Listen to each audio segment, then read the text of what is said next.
everyone, and welcome back to my channel. So as I'm editing this video, I realized I forgot to make an intro, so I'm doing it now. So this week, I'm reading nothing but ARCs. All of them, I got them from NetGalley. I have a video where I talk about getting started in NetGalley, how to get ARCs, and I'll link it down below and right above and all that good stuff, so you can check it out after this video. So on NetGalley, as I mentioned before, you have like a ratio score of how many books you received versus how many books you reviewed and read and everything.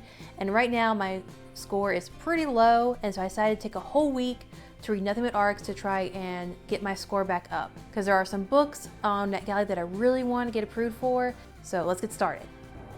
One of my favorite reading spots here at the park is right around here. It's the historic farmhouse, and you can just come here and there's a bunch of rocking chairs. You can come here and just read for a bit. It's really nice.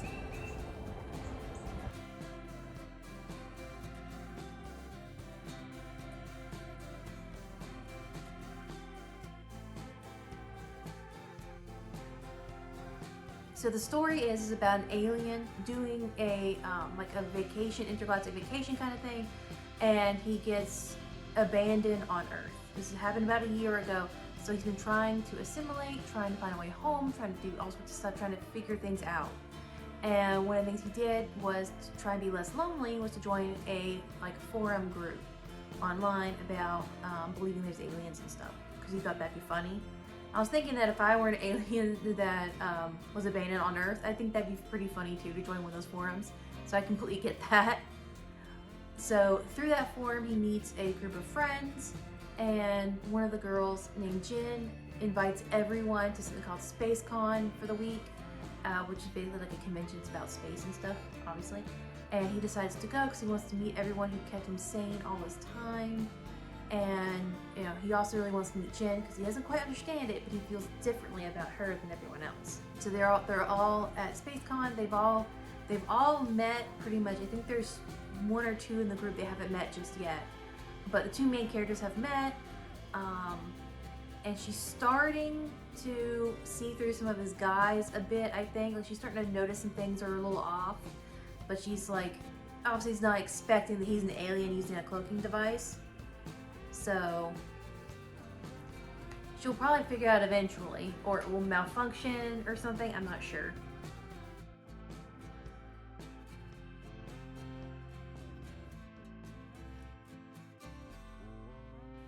So I'm going to start Enchantra. I think I'm saying that right. I know, I feel like I spend half these videos just butchering words and names and stuff, but whatever. So I'm pretty excited to start it. It's about this girl whose mother has passed away, and like there's like mysterious circumstances or whatever, and she can't figure out what's going on. And so she gets an invite to these like elaborate games, or like I think they're games to the death or something, at a palace, and you get a wish if you complete it. And so I guess she's going to wish to figure out what happened to her mom. This is a sequel to Phantasma, I think that's what it's called. I've not read that one, so hopefully I won't be too lost.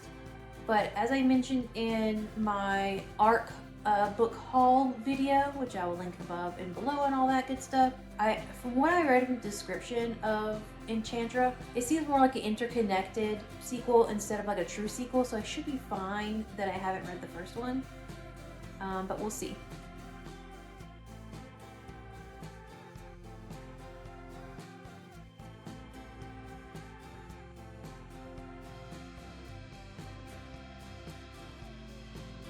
So it starts off with the main character in Rome, so I guess this takes place in the real world, just with like some snazzy differences, I guess.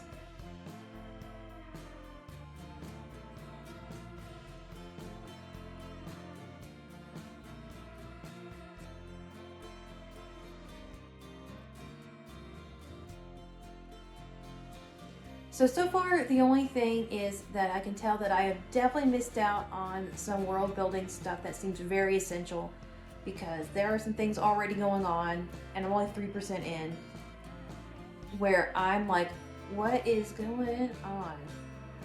Like, why are there so many crows? Like, why? I don't understand.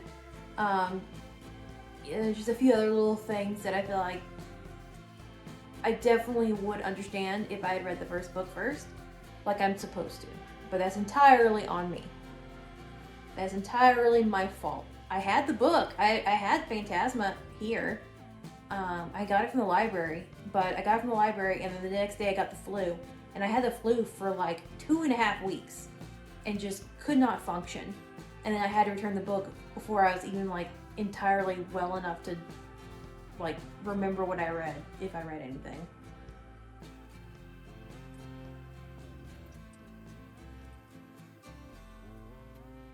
There's like a picture of a letter on one of the pages in here. Like, look how small that is.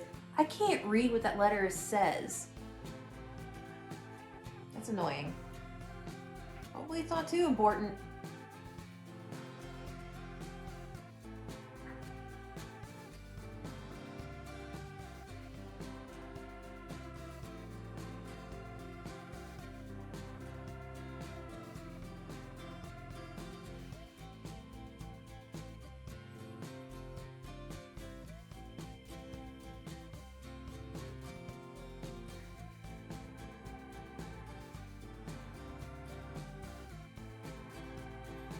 Okay, so she does like in italics say like, oh, it says this or something like that, like quotes from the letter. So I guess like the highlights are being re-mentioned, I guess just in case no one can actually see this little image. I'm not sure. And she says it's the invitation, so this must be the invitation to the games, I guess. Okay, so now they're mentioning magic known as a hex, and that's somehow connected to the crows. So okay, that explains a little bit. So this world does have magic, and the crows are a part of that. So okay, that explains some of the little world building details that I think I missed from not reading the first book. So that's good.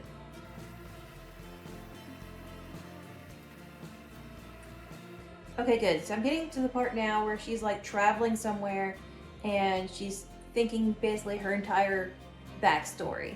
So I think I'm now to the part where it's gonna fill in some of the holes from earlier where I didn't quite understand some of the like world building stuff going on because of, maybe it's in the first book, as I've mentioned a million times already probably. But now she's like going over her entire like backstory about her mother, how magic works, and some other stuff. So, good.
So there's like a few little things I do want to note that I think are hilarious.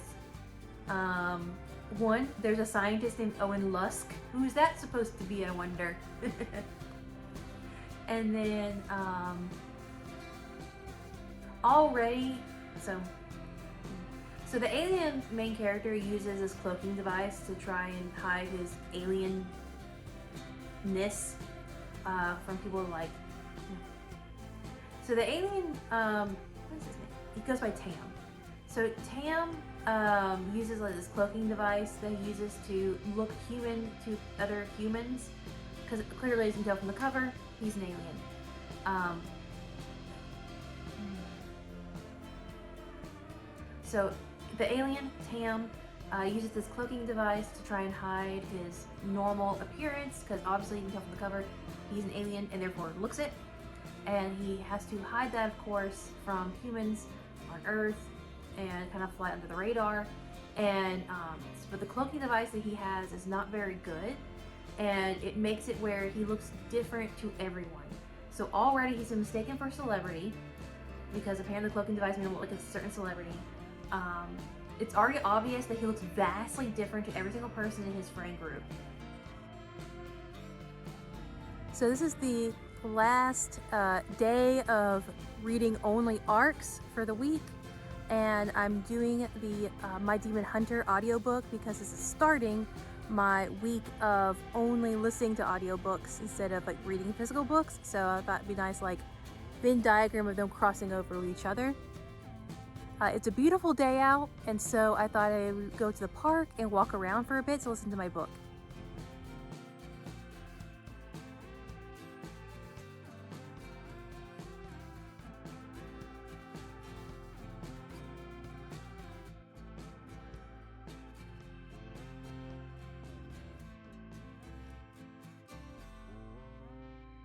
So I'm starting to get some of the spicy scenes, and it's really weird listening to them in public. I'm not sure how I feel about this. Oh, nervous laughter.